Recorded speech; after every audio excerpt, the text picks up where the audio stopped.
Move her chair to the overflow section near the kitchen doors. She doesn't belong at the VIP table with our family. The voice of my soon-to-be mother-in-law, Beatrice, sliced through the elegant hum of the Magnolia Crest Country Club. She didn't whisper. She wanted the entire room, the cream of Atlanta's elite, all draped in heavy silk and dripping in heavily financed diamonds, to hear her. She swirled her glass of 2018 Cabernet, a painfully mediocre vintage that the club routinely overcharged for, and looked at me with a gaze that reeked of old money arrogance, or, at least, the illusion of it. I didn't cry. I didn't flinch.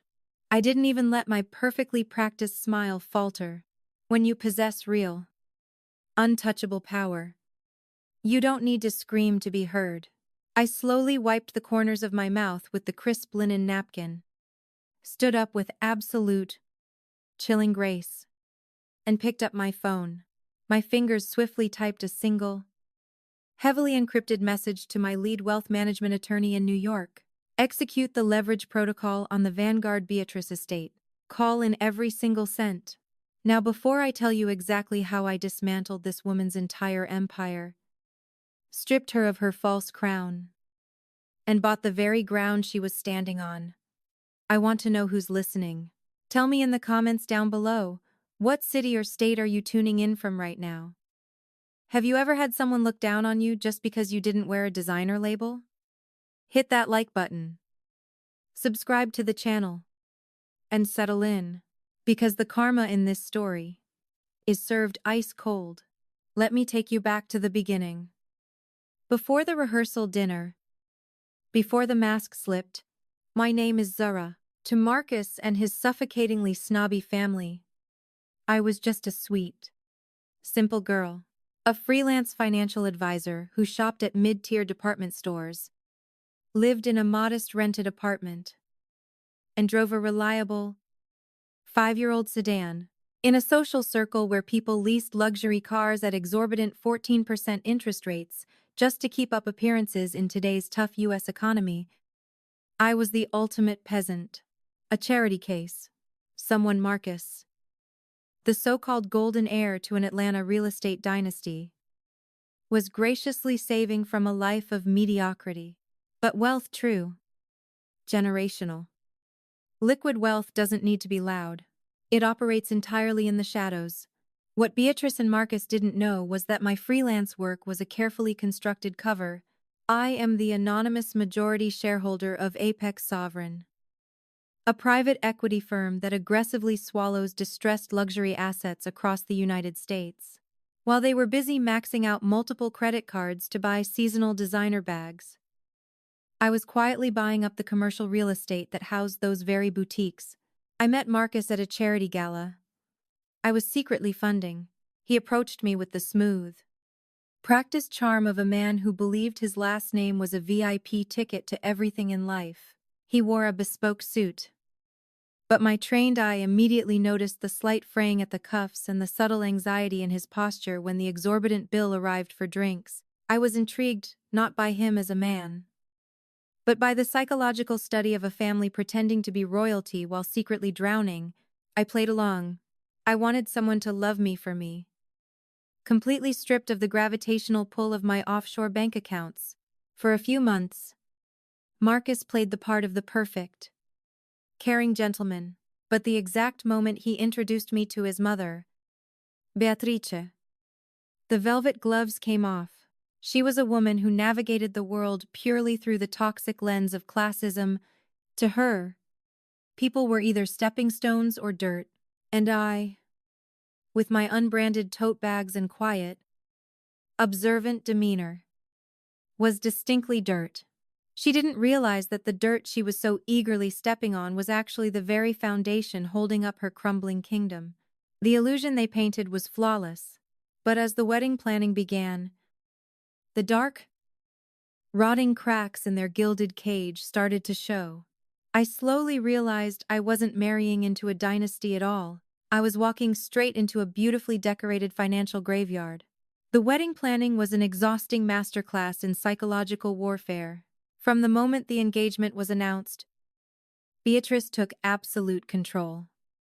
treating me less like a future daughter-in-law and more like a poorly dressed intern she had been forced to tolerate. She made it her daily mission to remind me of my place in the rigid hierarchy of her mind. The humiliation was never a loud, screaming match. It was 1,000 tiny, calculated paper cuts. It was the way she would look at my unbranded shoes and give a heavy, theatrical sigh. It was the way she would introduce me to her country club friends, women who smelled of expensive gin and quiet desperation, by saying, "This is Marcus's project, Zara. She works as a freelancer." Bless her heart, she weaponized the term charity case without ever actually saying the words. It was classism at its most toxic, wrapped in a Southern belle's smile.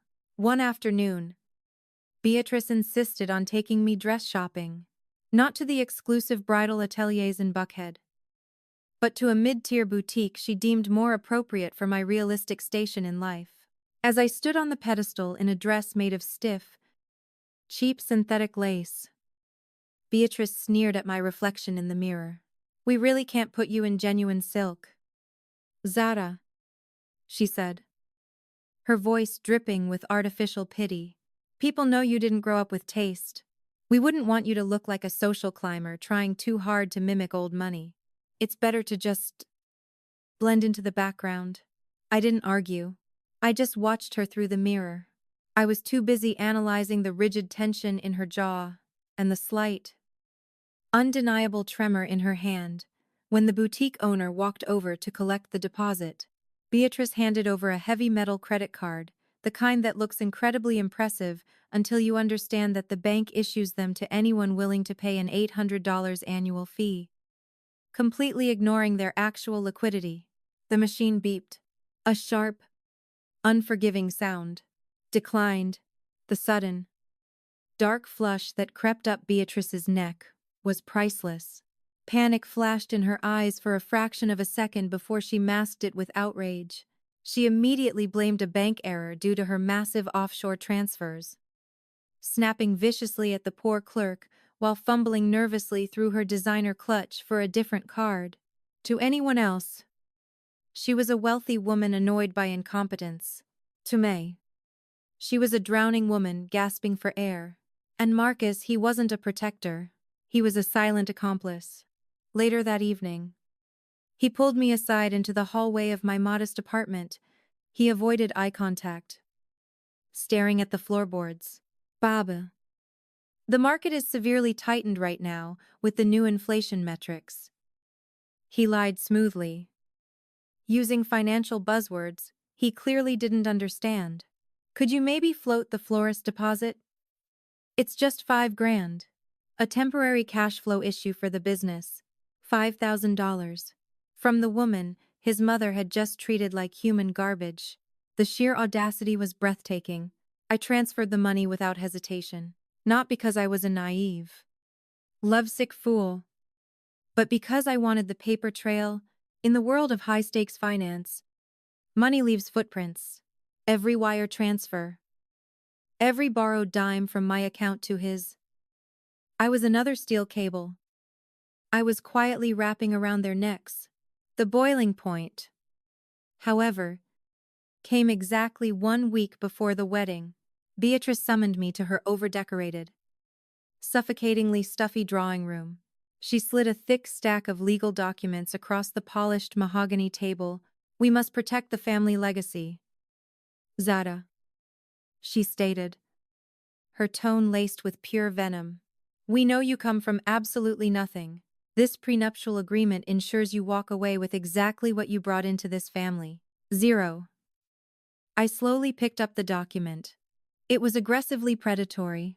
It demanded I waive any right to spousal support, forced me to contribute 50% to all household expenses, despite Marcus supposedly being a multimillionaire, and even included a strict morality clause that would leave me destitute if I embarrassed their good name. I didn't cry. I didn't throw a tantrum. I picked up the solid brass pen and signed my name exactly where her manicured finger pointed. Beatrice smirked, an ugly, triumphant look of victory spreading across her face.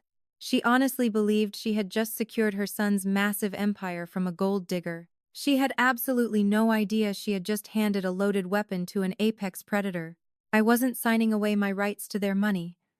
I was legally ensuring that when I tore their fraudulent lives apart, they wouldn't be entitled to a single, solitary dime of mine. The moment the ink dried on that insulting prenuptial agreement, my entire demeanor shifted. I had played the role of the submissive, intimidated commoner to absolute perfection. But the charade was officially over. I didn't return to the modest, rented studio apartment they assumed I lived in. Instead, I walked out of the suffocating, antique-filled drawing room, my cheap synthetic heels clicking softly against their imported hardwood floors.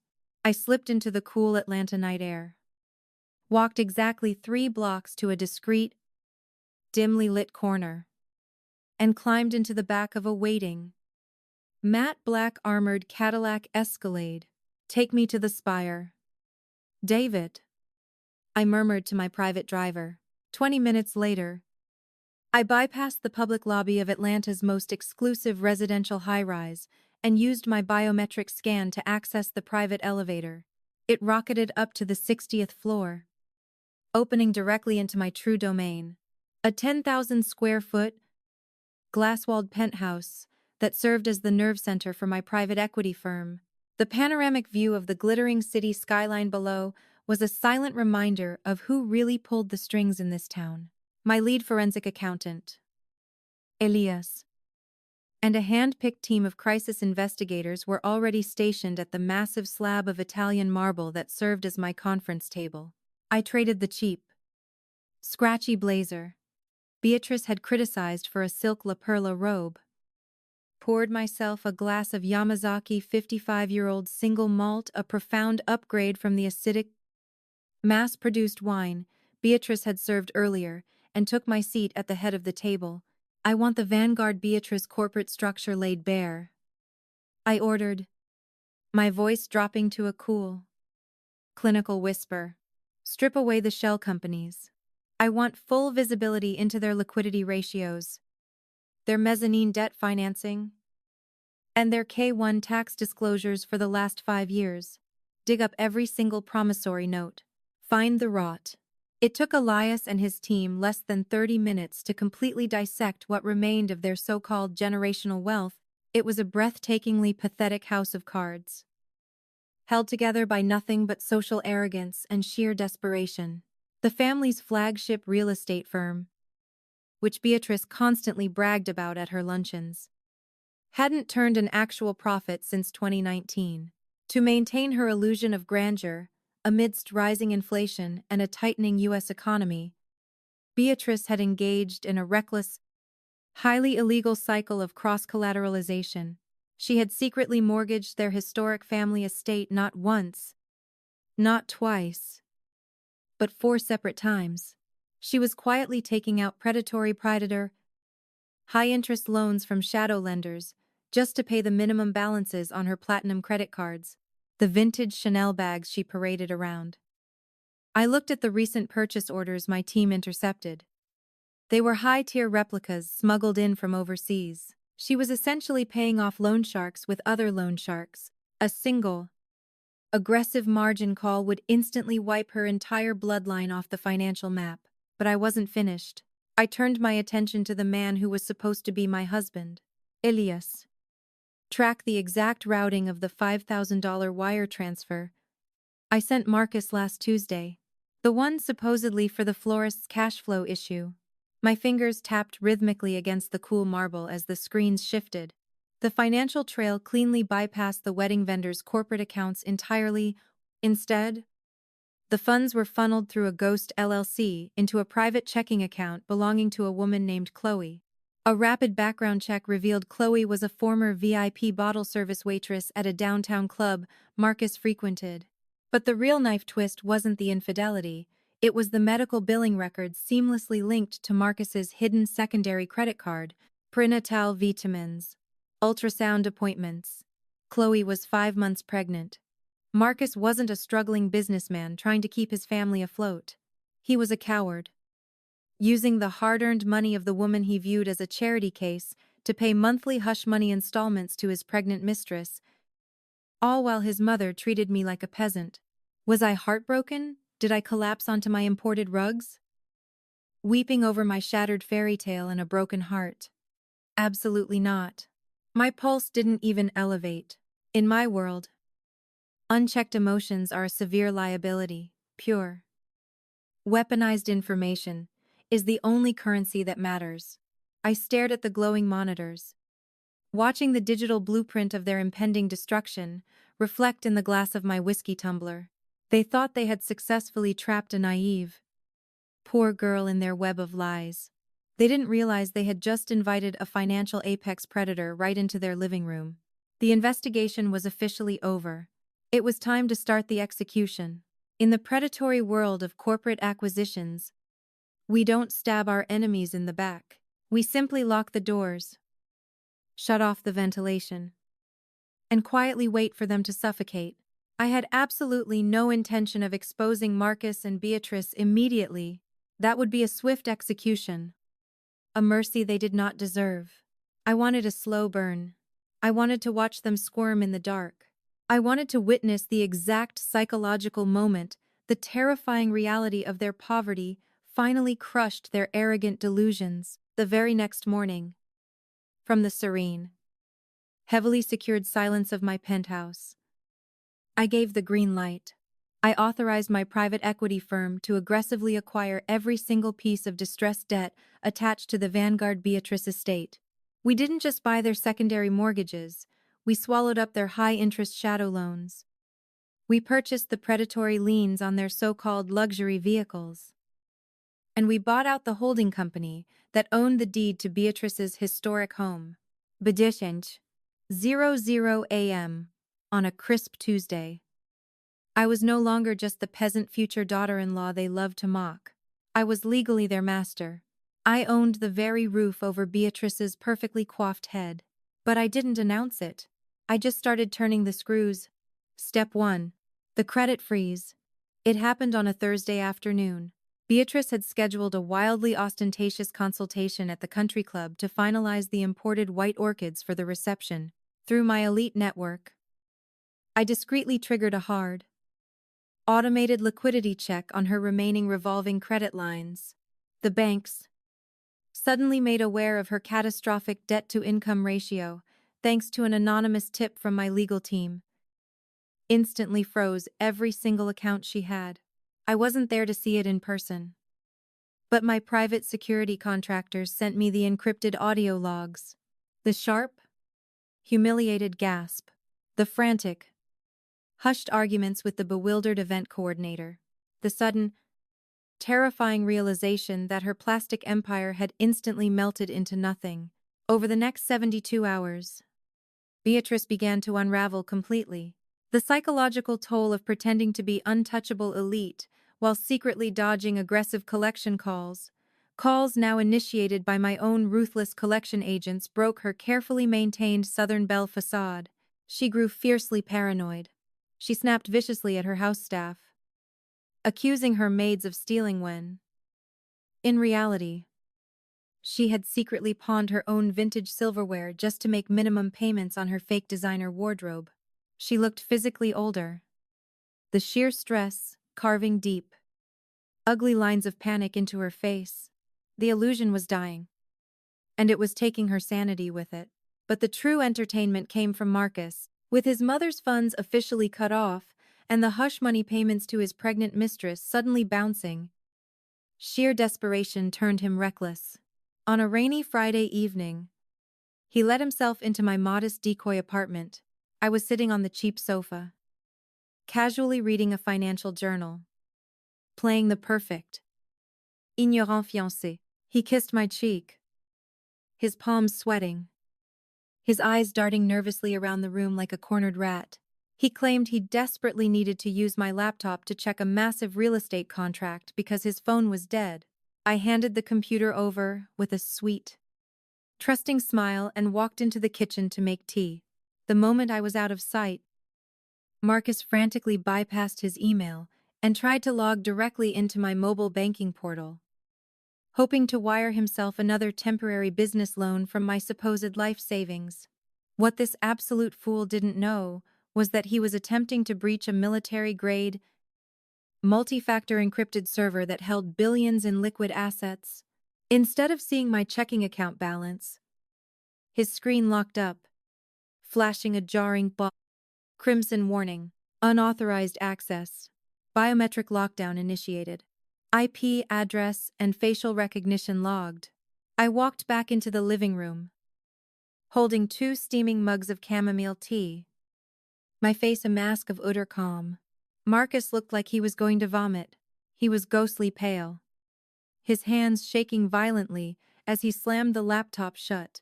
"Everything okay, darling?" I asked, my voice as soft and soothing as silk. "You look like you've seen a ghost." He stammered out a pathetic, barely coherent excuse about a sudden work emergency and practically sprinted out of my apartment into the freezing rain, leaving his umbrella behind. I set the mugs down on the coffee table and took a slow deliberate sip of my tea. The trap hadn't just snapped shut. The steel teeth were now digging deep into the bone. The Vanguard Beatrice family was financially bleeding out, and they still had no idea who was holding the knife. The grand finale was rapidly approaching, exactly 1 day before the wedding. The sheer weight of Beatrice's financial hemorrhage pushed her to a new level of aristocratic desperation. She decided to host a last-minute, intimate charity auction at the Magnolia Crest Country Club. The stated cause was underprivileged youth empowerment, but my forensic accounting team had already traced the routing numbers for the foundation's receiving account. It was a shell corporation directly linked to her overdue primary mortgage. She was actively trying to embezzle from her own high society friends just to avoid immediate foreclosure. I didn't attend the luncheon. I sat in the climate-controlled silence of my penthouse, sipping a flawless 1996 Dom Perignon, watching the event unfold through a discreet live feed provided by my security team. Beatrice stood at the podium in a tailored tweed suit, likely the only genuine designer piece she hadn't yet pawned, sweating profusely under the heavy club chandeliers. She was orchestrating a live auction for a supposedly rare, vintage sapphire necklace, to drive up the final price and squeeze maximum cash from her wealthy peers. Beatrice employed the oldest, most desperate trick in the book: shill bidding. She was actively bidding on the item herself, artificially inflating the cost, fully expecting one of her gullible friends to outbid her at the last second. She didn't know I had sent a proxy. Elias, my lead accountant, sat in the back of the room wearing a bespoke charcoal Tom Ford suit that screamed invisible wealth. Every time Beatrice raised her paddle to inflate the price, Elias smoothly countered. 50,000,000. Ling ling ling, Beatrice announced, her voice tight, her eyes darting around the room, praying someone would take the bait. 100,000,000. Ling ling ling, Elias stated calmly, not even looking up from his phone. The room gasped. Beatrice's eyes lit up with predatory greed. She thought she had found a whale. She arrogantly raised her paddle again, trying to push him higher, cementing her status as the most generous affluent woman in the room. 150,000,000. Ling ling ling, she declared, flashing a victorious, plastic smile to her friends. Elias slowly lowered his paddle. He stood up, adjusted his cuffs. Gave Beatrice Appolite, chilling note, and silently walked out of the ballroom. The silence that fell over the country club was deafening. The auctioneer banged his gavel. Sold to Mrs. Beatrice Vanguard for $150. Ling ling ling. Through the monitor, I watched Beatrice's soul leave her body, her face drained of all color. Matching the white table linens, the plastic smile froze, then violently cracked. She had just publicly committed to paying $150. 000. She absolutely did not have. For a necklace she was trying to use to pay her debts. If she couldn't produce the funds immediately, her entire social circle, the only thing she valued in this world, would instantly realize she was completely bankrupt. The psychological torture of watching her choke on her own greed was exquisite, but that was merely the appetizer. The main course was being served in the executive boardroom on the top floor of the country club. Magnolia Crest. Beatrice's personal Mount Olympus. The sacred ground where she judged and humiliated people like me was suffering from the exact same economic rot as her family. Shrinking memberships, soaring maintenance costs, and severe inflation had pushed the historic club to the absolute brink of insolvency. The board of directors was desperate for a bailout to prevent the property from being sold to commercial developers. They needed a savior. They got me. While Beatrice was hyperventilating in the ballroom over a bounced check, I was virtually attending the emergency board meeting via a secure, encrypted video link. I didn't offer a loan. I didn't offer a partnership. I executed a hostile, leveraged buyout. I offered them a massive, lump sum cash injection that would immediately clear the club's 9-figure debt. On one non-negotiable condition: absolute, sole ownership of the property, the land, and the membership committee. The desperate board members didn't hesitate. They signed the digital escrow documents within 15 minutes. I leaned back in my leather chair, watching the final digital signature verify on my screen. I didn't just own Beatrice's home. I didn't just own her son's pathetic, cheating secrets. I now owned her sanctuary. I owned the very ground she walked on. Every waiter, every security guard, every perfectly manicured blade of grass at Magnolia Crest now belonged to the charity case she had banned from the VIP table. The trap was fully set. The wedding day was tomorrow. It was time to pull the trigger. The morning of the wedding arrived with a suffocating 7-0 salmon, humid Georgia heat. The Magnolia Crest Country Club was draped in thousands of imported white peonies, a floral arrangement Beatrice had illegally charged to a shell corporate account that I now legally control. I arrived at the grand marble foyer, not in the cheap, synthetic lace gown Beatrice had forced upon me, but in a custom, hand-stitched Vera Wang haute couture masterpiece that cost more than Marcus's entire fictitious stock portfolio. My parents, whom Beatrice had explicitly banned from the VIP holding suite under the guise of them not understanding country club etiquette, stood quietly beside me. We walked into the main reception hall just as the absolute elite of Atlanta were taking their seats. Beatrice spotted me from the grand staircase.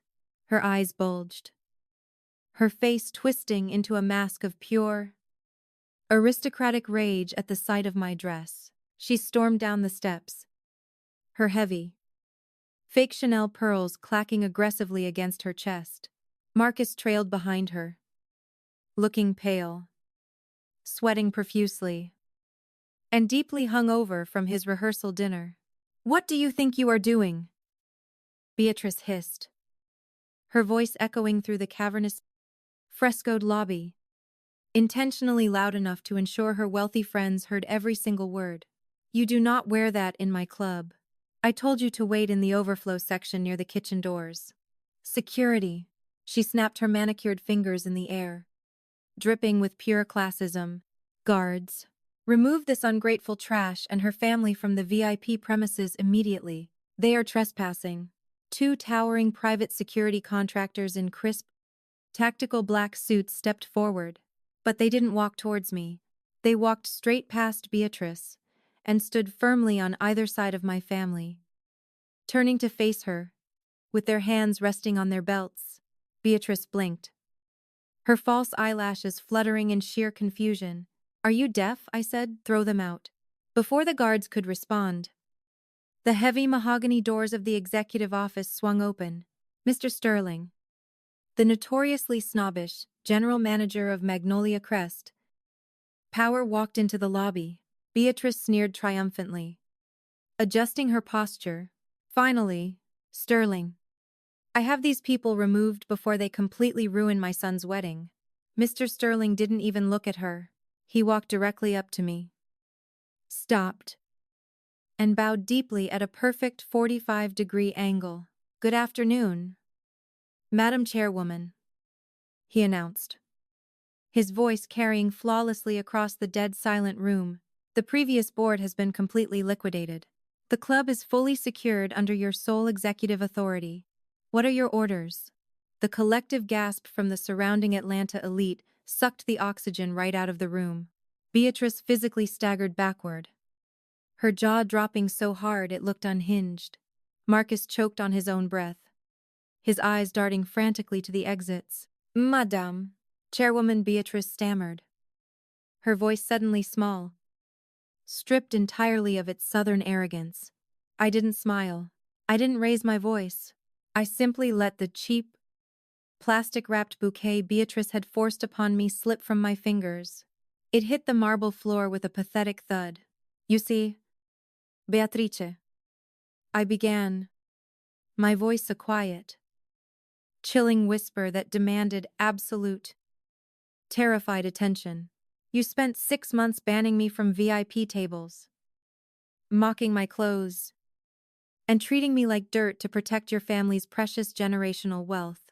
But you were violently protecting a graveyard. Your real estate firm hasn't been solvent since 2019. Your historic estate has 4 predatory mortgages that I just called in. And those vintage bags you parade around pathetic? Grade A counterfeits." Beatrice turned the color of ash. Her friends in the lobby began whispering furiously among themselves, stepping away from her as if poverty were contagious. "You're lying," Marcus suddenly shouted, his voice cracking as he stepped forward with fake bravado. "You're just a broke freelancer. You don't own this club." I simply snapped my fingers. Instantly, the massive, state-of-the-art LED screens behind the altar, which were supposed to play a romantic slideshow of our relationship, flashed to life. But they didn't show engagement photos. The screens projected, in stunning 4K resolution, the undeniable, heavily stamped foreclosure documents for the Vanguard family estate. Next to them, the absolute deed to Magnolia Crest Country Club, signed exclusively in my name. Zara, the anonymous majority shareholder of Apex Sovereign. Then, I delivered the final, fatal psychological blow.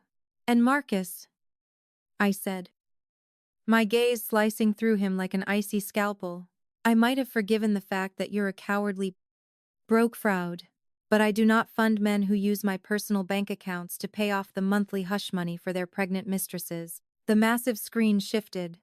A high-definition medical ultrasound image appeared, flanked by the exact bank routing numbers of the $5,000 florist deposit he had stolen from me, directly deposited into his mistress Chloe's checking account. The ballroom erupted. High society women gasped in sheer horror. Wealthy investors muttered in utter disgust. The grand illusion was completely, violently shattered. The Vanguard legacy was dead. And I was holding the smoking gun. The silence that followed wasn't just quiet, it was the absolute, suffocating silence of total social execution. In the hyper-competitive ecosystem of Atlanta's elite, weakness is despised, but poverty is an unforgivable sin. I watched as the women who had air-kissed Beatrice's cheeks just 10 minutes ago physically recoiled from her. They gathered their Hermes Birkins, the genuine ones, and turned their backs, whispering viciously to their husbands. In less than 60 seconds, Beatrice Vanguard was transformed from the untouchable queen of Magnolia Crest into a complete, radioactive social pariah. Marcus, stripped of his arrogant veneer, looked like a terrified child. His phone suddenly began buzzing violently in his tuxedo pocket.